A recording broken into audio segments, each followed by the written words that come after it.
Hiring চলছে Batman battery market executive হিসাবে। Location আছে কলকাতাতে। ঠিক আছে। এলিজিবিলিটি কি কি আছে? ডিপ্লোমা, গ্র্যাজুয়েশন, টেকনিক্যাল ও নন টেকনিক্যাল পদে মানে ডিগ্রি থাকলেও আপনার অ্যাপ্লাই করতে পারবেন। এক্সপিরিয়েন্স কি কি আছে?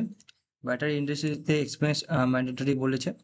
নলেজ থাকতে হবে ব্যাটারি ওয়ারেন্টি প্রসেসের। ঠিক আছে। এক্সপিরিয়েন্স থাকতে হবে Exide, Amazon, tata, lifeguard or similar brand. ঠিক আছে, যেগুলি আছে তার মধ্যে।